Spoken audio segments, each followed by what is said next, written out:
찬송하시겠습니다. 찬송가 288장.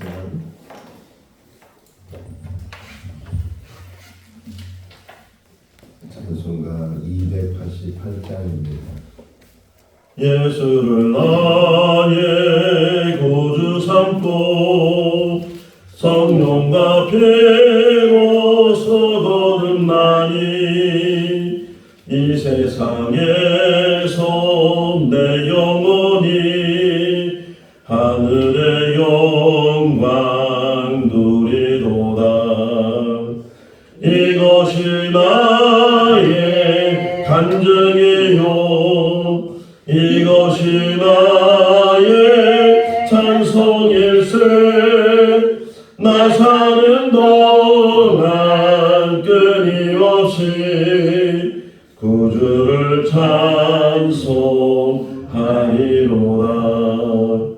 온전히 주께 맡긴 내 영 사랑의 음성을 듣는 중에 천사들 왕래하는 것과 하늘의 영광 보리로다.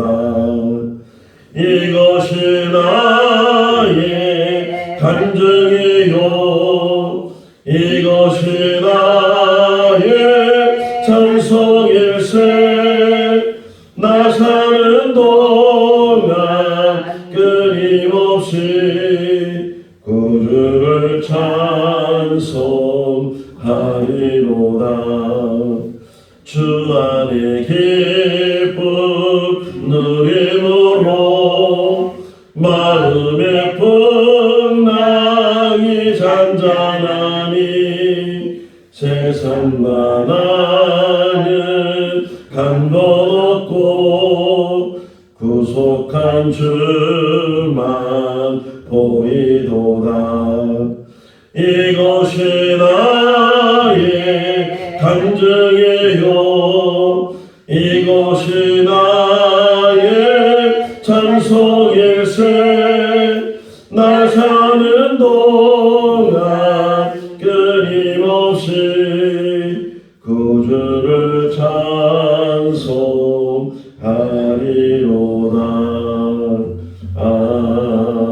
아멘. 마태복음 13장 1절에서 23절 말씀입니다. 마태복음 13장 1절에서 23절 말씀. 그날 예수께서 집에서 나가사 바닷가에 앉으시매 우리가 그에게 모여들고 예수께서 배에 올라가 앉으시고 온 우리는 내게서 이르더니 예수께서 비유로 여러 가지를 그들에게 말씀하여 이르시되 씨를 뿌리는 자가 뿌리러 나가서 일세 도로는 길가에 떨어지매 새들이 가서 먹어버렸고 도로는 흙이 얕은 돌밭에 떨어지매 흙이 깊지 아니하므로 곧 싹이 나오나 내가 두루에 타서 뿌리가 없은 절만 나고 도로는 가시떨기 위에 떨어지매 가시가 자라서 기운을 막았고 도로는 좋은 땅에 떨어지매 어떤 것은 백배 어떤 것은 60배 어떤 것은 30배 결실을 낳느니라. 귀 있는 자는 들으라 하시니라. 제자들이 예수께 나와 이르되 어찌하여 그들에게 비유로 말씀하시나이까. 대답하여 이르시되 천국의 비밀을 아는 것이 너희에게는 허락되었으나 그들에게는 아니 되었나니 있는 자는 다 명확하게 되되 없는 자는 그 있는 것도 빼앗기리라. 그러므로 내가 그들에게 비유로 말하는 것을 그들이 보아도 보지 못하며 들어도 듣지 못하며 깨닫지 못함이니라. 이스라엘의 영이 그들에게 이루어졌으니 일렀으되 너희가 듣기는 들어도 깨닫지 못할 것이요 보기는 보아도 알지 못하리라. 이 백성들의 마음이 완악하여져서 그 귀는 듣기에 둔하고 눈은 감았으니 이는 눈으로 보고 귀로 듣고 마음으로 깨달아 돌이켜 내게 고침을 받을까 두려워함이니라 하였느니라. 그러나 너희 눈은 봄으로 너희 귀는 들음으로 보이도다. 내가 진실로 너희에게 이르노니 많은 선지자와 의인이 너희가 보는 것을 보고자 하여도 보지 못하였고 너희가 듣는 것들을 듣고자 하여도 듣지 못하였느니라. 그러나 너희 씨 뿌리는 비유를 들으라.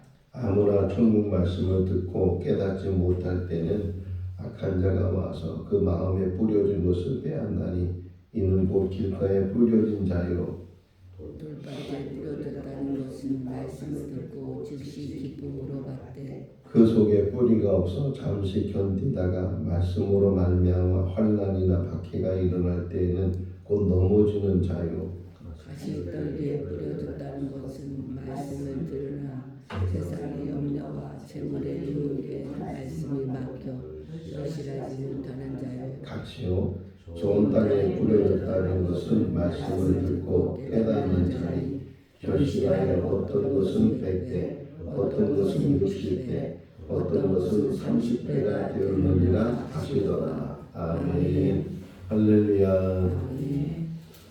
어느 목사님 이야기인데요. 그 목사님은 중학교 때부터 성경 공부를 해서 신학을 하고 그리고 목사님이 되셨습니다. 설교를 얼마나 잘하는지 설교도 잘하고 성도 잘 알고 있고 그러는 가운데 그 목사님이 생각하기를 내가 이제 교회를 개척만 하면 금방 수백 명이 모이고 또는 수천 명이 모이는 그런 교회로 성장하게 될 것이다. 그런 생각을 가지고 이제 어느 상가 지하를 얻어서 교회를 시작을 했어요. 설교도 잘하고 성경도 많이 알고 있는 그런 목사님이 개척을 해서 목회를 하는데 그런데 1년이 지나고 2년이 지나고 심지어는 10년이 다 가는데도 그 지하 교회에서 나오지 못하고 또 교인들도 그렇게 좋은 설교를 많이 들은데도 불구하고 변화가 없고 이제 그런 고민에 빠지기 시작했어요. 야, 정말 내가 나를 생각해도 이 설교를 잘하는데 또 성경에 대해서는 뭐 뒤질 수 없는 그런 지식을 가지고 있는데 왜 교인들은 그 좋은 설교를 들으면서도 변하지 않을까? 그런 고민 속에서 하루는 마태복음 13장 오늘 읽은 말씀을 읽는 중에 깨달음이 왔어요. 아무리 설교를 잘하고 아무리 말씀이 좋아도 그 듣는 사람의 마음이 어떤 상태에 있는가에 따라서 어떤 사람은 그 말씀을 통해서 은혜를 받고 변화가 생기고 그래서 막 잘하는 모습이 보이는가 하면 어떤 사람은 10년 동안 교회를 다녀도 전혀 변하는 것이 없고 꼭 어린아이 같은 그런 모습의 신앙생활 하는 것을 보면서 중요한 것이 마음이구나. 그것을 깨달았다는 거예요. 자, 예수님께서는 이 땅에 오셔서 몇 가지 중심적으로 사역을 하셨는데 물론 그 사역의 중심은 십자가에 그러니까 십자가 사역을 위해서 이 땅에 오셨지만 그 공생의 3년간의 삶을 사시면서 그 전에 치유 사역을 하시고 또 말씀 사역을 하셨어요. 그러니까 많은 병자들이 예수님을 찾아와서 병의 치료를 받기도 하고 또 사람들이 모이는 곳에서는 예수님께서 또 말씀을 해주시는 그래서 마태복음 5장 1절에 보게 되면 예수님께서 많은 무리를 모시고 산에 올라가셔서 그래서 앉아서 거기서 이제 흔히 말하는 산상수훈의 말씀을 전해 주시기도 하고 오늘 본문 시작이 바닷가에서 앉으셨는데 또 많은 사람들이 예수님의 말씀을 듣고자 앉았을 때 예수님께서 이제 말씀하셨는데 그 3년간 예수님의 많은 말씀의 중심은 하나님 나라예요. 그리고 십자가에 죽으셨다가 3일 만에 부활하신 다음에 40일을 더 세상에 계셨는데 그때도 하나님 나라. 그러니까 오직 예수님의 그 말씀의 중심은 하나님 나라예요. 오늘 이제 본문에서도 흔히 말하잖아요. 마태복음 13장은 천국장이다. 천국에 대한 비유가 7가지가 나오는데 그 중에 첫 번째 비유가 씨 뿌리는 자의 비유. 그러니까 예수님은 항상 사람들한테 천국을 가르치시고 천국을 설명하시고 또 천국을 비유로 말씀을 하셨다. 천국은 예수님께서 만드신 곳이죠. 하나님이 사람이 돼서 이 땅에 오신 분이 예수님이신데 그 성부, 성자, 성령 이 삼위일체 하나님께서 온 세상을 만드시고 온 세상을 만드실 뿐만 아니라 또 영원한 하나님 나라를 예비해 두셔서 이제 하나님의 백성들이 그곳에 갈 수 있도록 어제도 우리 이게 깜짝 놀라는 뉴스 한번 접했잖아요. 이름만 대면 아는 유명한 연예인이 세상을 떠나게 됐다. 그런 이야기를 접했는데 어제 제가 잠을 좀 일찍 자야 되는데 그 잠자는 시간을 놓치다 보니까 잠이 잘 안 오더라고요. 그 시간만 지나면 또 잠이 잘 안 오는데 갑자기 죽음에 대한 생각을 하게 됐어요. 아, 나도 정말 죽는데 그러면 어떻게 죽음을 준비해야 되는지. 그래서 제가 제 장례식을 한번 쭉 생각해 봤어요. 우리 아내한테도 밤에 잠자리에서 얘기를 해줬는데 이 죽음이라는 것이 예외가 없는 거죠.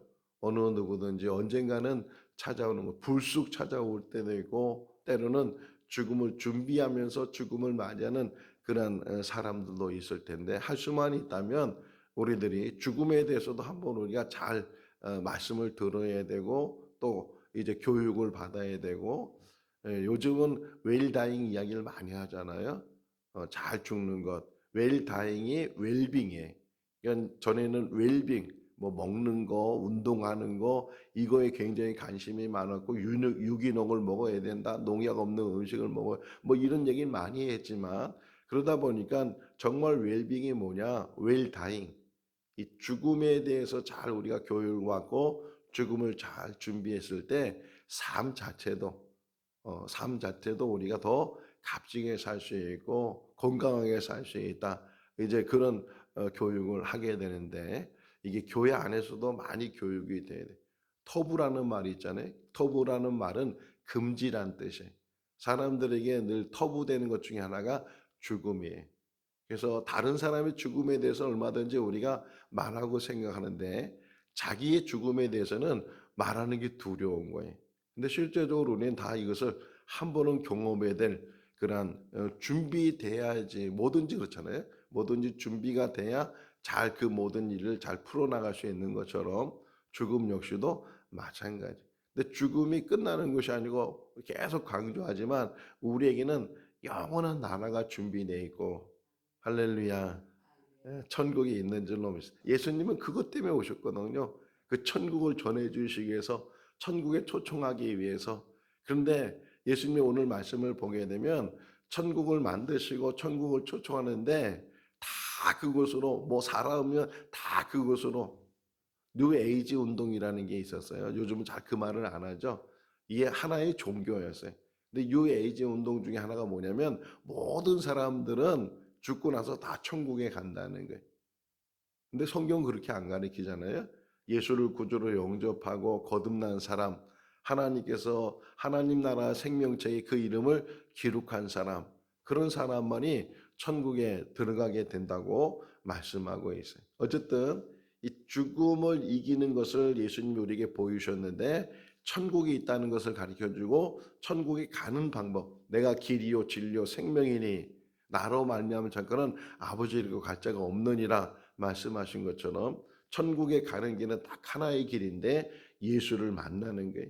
예수를 영접하는 게 예수 안에서 거듭나는 게 물과 성령으로 거듭나지 않고는 하나님 나라에 들어갈 수 없느니라 주님이 말씀하시는 것처럼 예수님을 통해서 죄 사함을 받게 되고 성령을 통해서 우리가 그 죄 사함 받은 것을 확신을 하게 되고 인침을 받는 것을 깨닫게 되고 어제 이제 그 빈집 얘기 오늘도 마지막 부분에 그 얘기가 연관되는데 빈집이 있다고 해서 그 사람이 깨끗해지거나 사람다워지는 것이 아니고 그 비어있는 악한 마귀가 나가고 이제 청소되고 수리되고 깨끗이 비어있다면 거기를 성령이 채워줘야 되고 하나님의 말씀이 채워줘야 되는 줄로 믿습니다.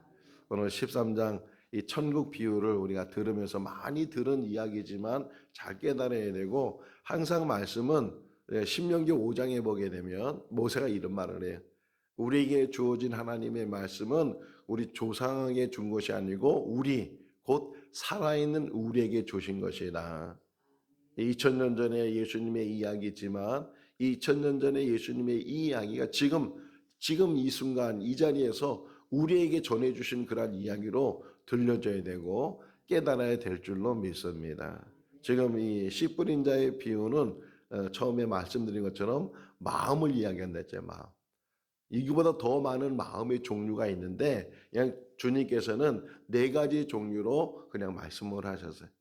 돌짝밭 이렇게 말했을 때 그 돌이 얼마나 있냐, 몇 프로 있느냐, 흙이 50%, 돌이 50% 이럴 수도 이게 돌짝밭일 수도 있고 흙이 70%, 돌이 30% 이것도 돌짝밭일 수도 있고 반대로 흙이 30%, 돌이 70% 해도 돌짝밭일 수 있고 그러니까 이걸 또 세부적으로 나누게 되면 더 많은 종류적으로 이 마음을 나눌 수 있지만 그냥 크게 예수님께서 길가 같은 마음이 있고 돌밭 같은 마음이 있고 가시떨기 같은 그런 마음이 있고 또는 좋은 땅 흔히 우리가 옥토라고 하잖아요. 옥토 같은 그런 마음이 있다. 이렇게 지금 설명해 주시는 거예요. 한번 이 비유의 말씀을 하셨는데도 제자들이 잘 깨닫지 못하니까 다시 묻잖아요.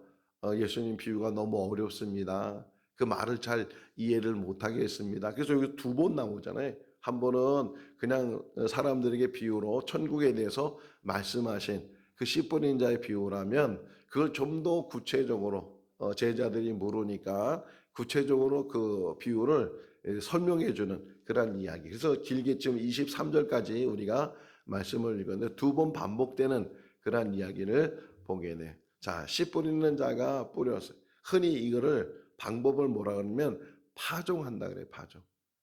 저 어렸을 때도 방학이 한 6월 달 이때쯤 되면은 시골에 모내기 하는 거. 한 번은 이제 모내기 따라가는데 저 끝에서 끝까지 줄을 잡고서 한 2사람이 줄을 잡고 있으면 그 논에 들어가서 막 모를 심고 또 줄을 옮기면 또 막 심고 모내기 한다 그러죠.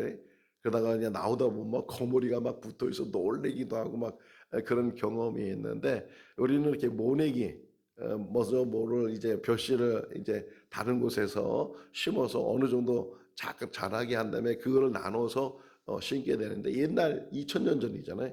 2000년 전에는 뭐 그런 기술이 있는 것도 아니고 그냥 농부가 씨앗을 이제 준비했다가 농사 지을 때가 되면 이 씨앗을 뿌리게 파종 뿌린다는 게 이 씨앗을 뿌리면 그 뿌리는 것이 다 좋은 땅으로 가는 것이 아니고 예수님 비유처럼 길가에 떨어지는 씨앗도 있고 또 돌짝밭에 떨어지는 씨앗도 있고 가시덤불에 또는 좋은 땅에 떨어지는 씨앗이 있다. 자, 씨앗이 심겨지게 되면 길가는 들어가질 못하잖아요.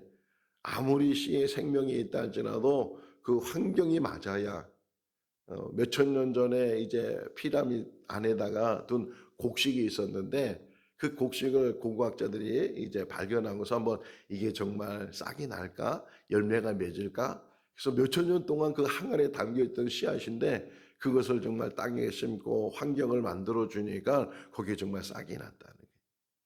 그러니까 이 씨앗이 환경에 땅 속에 들어가서 물을 이제 흡수하고 그러면서 그것이 씨앗이 싹이 났게 되고 자라게 되는데 길가는 들어가질 못하잖아요. 딱딱하게 가지고서 이 씨앗이 좀 땅 속에 들어가서 그래서 자리를 잡아야 되는데 들어가지 못하게 되니까 자리를 잡지도 못하고 밟혀지게 되고 또는 새들이 얼마나 좋아하겠어요. 자기들 양식이잖아요. 그러니까 얼마나 또 눈이 밝은지 얼마나 잘 찾는지 그냥 와가지고서 다 쪼아 먹을 테고 그러니까 씨앗을 아무리 좋은 씨앗을 뿌려도 그 씨앗이 심겨지지도 않고 자라지도 않고 열매 맺지도 못하게 된다. 그 첫 번째. 2번째 뿌려진 것이 돌밭이라는 게 돌.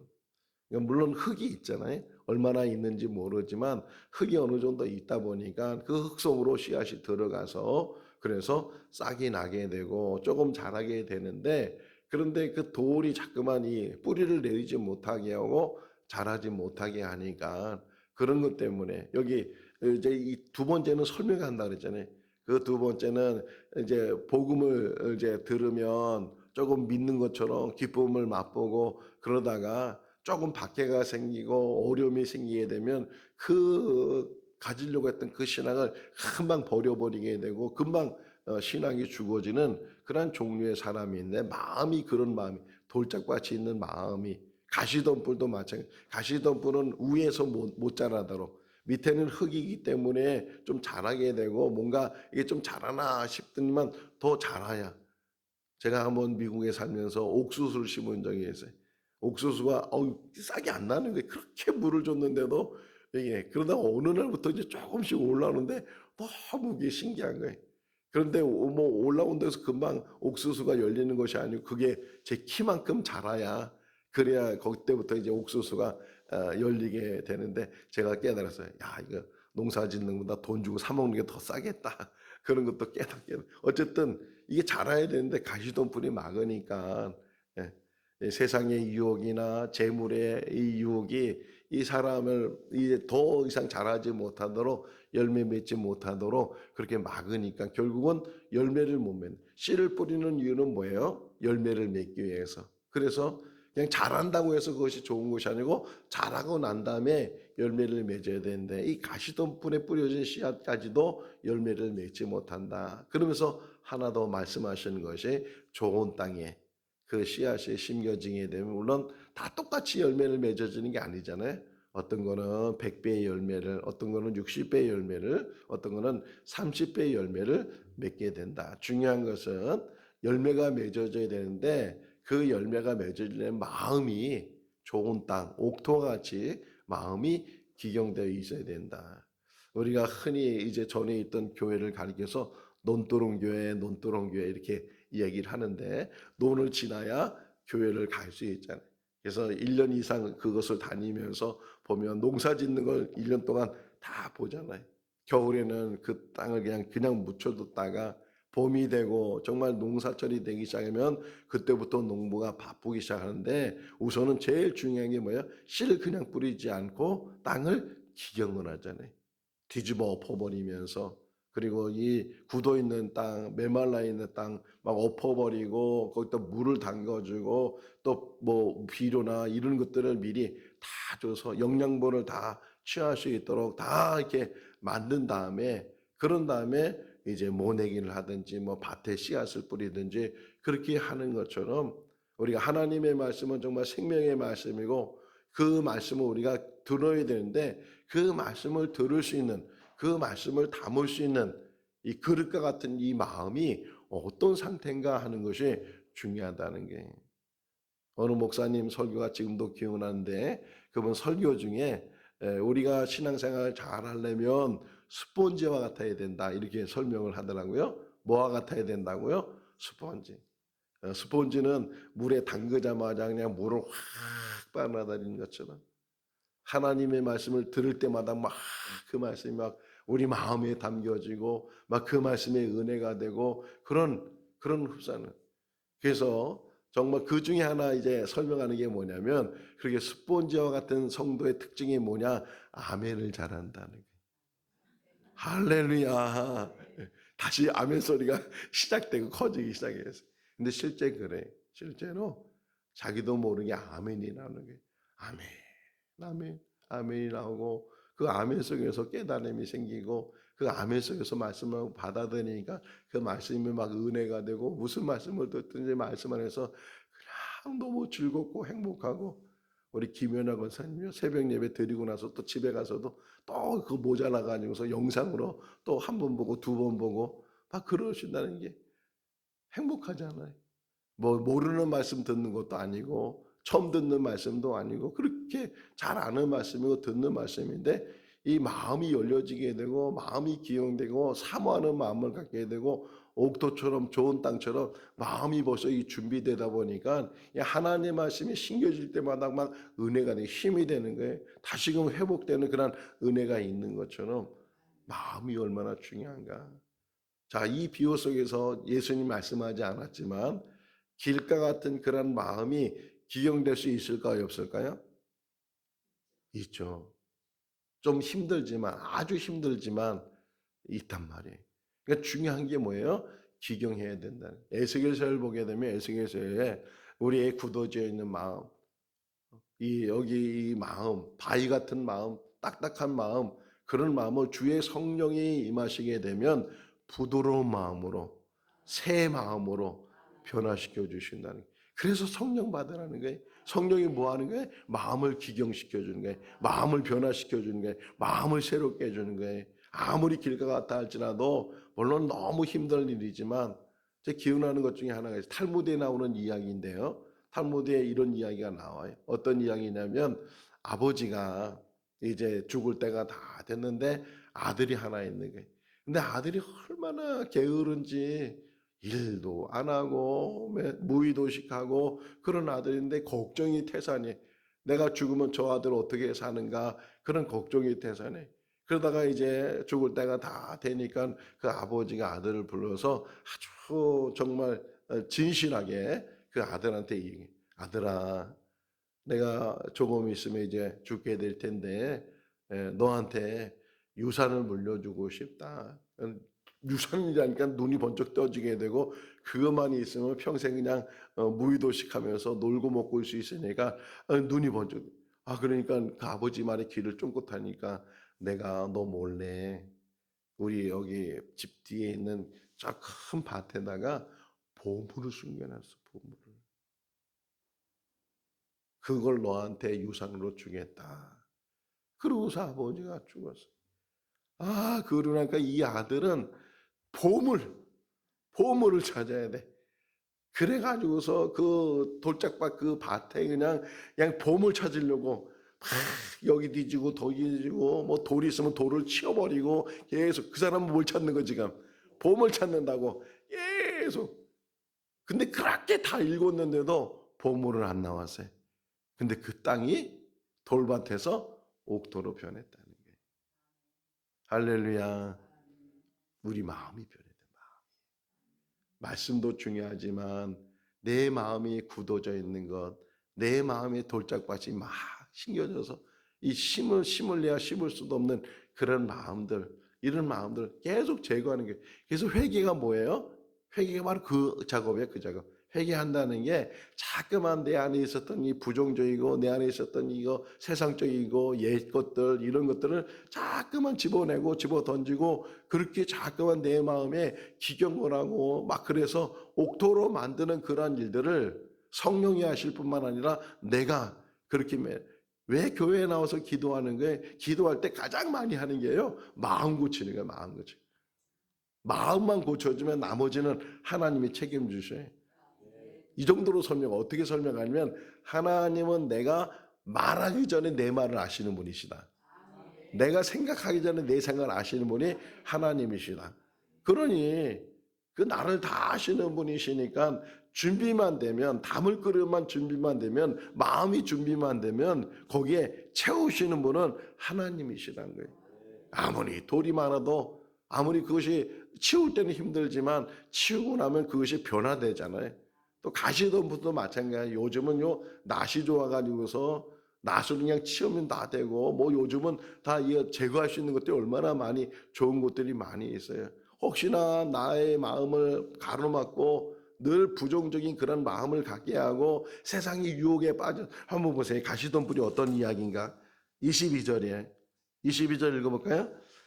가시떨기에 뿌렸다는 것은 말씀을 들으나 재물의 유혹에 말씀이 박혀 결실하지 못하는 자니라. 그래, 여기 나오잖아요. 세상의 염려들, 재물의 유혹들, 이런 것 때문에 신앙생활 잘 하지 못하고, 돈 버는 거에 재미가 있어서 주일날도 가게 열고서 주일날도 일하면서 교회 나오지 못하고, 이런 일 다 이 가시덤불이라는 거예요. 또는 염려가 생겨서 이거 죽을까봐 염려 생기고, 뭐 일어날까봐 염려 생기고, 그런 염려 때문에 하나님을 의지하지 못하는 그런 삶을 사는 게 가시덤불에 떨어지는 씨앗이라는 거예요.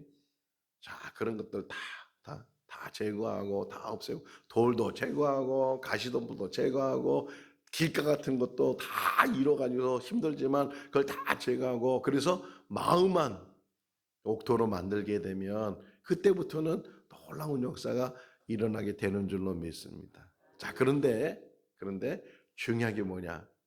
좋은 땅을 만들고 옥토를 만들어도 거기에 씨앗이 심겨지지 않으면 그게 어제 새벽에 본 말씀이라는 거예요. 마귀가 어느 사람 마음에 있다가 마귀가 잠깐 나가세요. 다른 데 쉴만한 곳이 있는지 좋은 곳이 있는지 아무리 돌아다녀와도 자기가 있던 곳만 못하니까 다시 그 사람을 찾아왔더니만 그 마음이 비어있고 그 마음이 청소되고 수리돼서 그래서 더 악한 7 귀신을 데리고 와서 그 안에 들어갔다라는 거예요. 우리가 아무리 옥토를 만들어도 그 옥토를 그냥 두면 안 된다는 거예요. 마찬가지잖아요. 농사 짓는 사람들 옥토를 만들면 뭔가 심어야지. 하나님의 말씀이 들어가야지. 성령이 그 안에 들어가야지. 천국이 우리 안에 들어. 이게 지금 무슨 비유예요? 천국 비유잖아요. 천국이 들어와. 교회에서 계속 천국 얘기하는데 제가 피켓하면서 계속 그 제목을 뭐라고 써요? 천국이에요. 천국. 천국밖에 없잖아요. 우리가 갈 곳이 어디에 천국이잖아요. 아무리 이 세상 좋다고 해도 얼마나 오래 살겠어요? 전도서에 보게 되면 1000년을 2배를 살아도 행복을 맛보지 못하면 똑같은 인생이다. 그렇게 오래 산다고 오래 사는 것이 좋은 것이 아니잖아요. 건강하게 오래 살아야 되고. 근데 우리에겐 영원한 영생의 삶이 있다는 것을 깨닫게 해주시고 천국을 바라보게 해주시니까 60배 또 100배 30배의 열매를 맺는 모든 것들이 천국 안에서 맺어진 열매예요. 지금 천국 비유라고 말씀해요. 그런데 예수님이 그랬어요. 이 천국 비유 말씀하시면서 앞에 보시면 9절 보게 되면 다 비유로 말씀하신 다음에 뭐라고 말씀하셨어요? 귀 있는 자는 들을지어다. 귀 없는 사람이 어디 있겠어요? 이 육신의 귀가 아니고 하나님의 말씀을 들었을 때 그 말씀에 깨달음을 갖게 되고 세상 사람들은 보아도 보지 못하고 들어도 듣지 못하는 일들이 많이 있는데 우리들만큼이라도 이렇게 신앙생활 한다는 우리들만큼이라도 하나님의 말씀을 들었을 때 그 들음이 깨달음이 되고 육신의 눈으로 보지 못하는 것을 영의 눈으로 보고 보이는 것은 잠깐이요 보이지 않는 것은 영원하다고 말씀하고 있는 것처럼 이 보이는 것에 현혹되지 말고 보이지 아니하지만 영원히 있는 그 하나님이 나를 향해서 우리가 믿음으로 가게 되면 언젠가는 우리도 죽음의 관문을 지나서 하나님이 예비하신 하나님의 보좌가 있고 그 보좌에서 흐르는 생명水이 흐르고 그 모든 하나님의 나라를 사도 요한이 보니까 다 보석으로 돼 있다는 게 문 하나가 진주 하나로 만든 것처럼 그런 큰 문이 있고 그 모든 것들이 다 거기는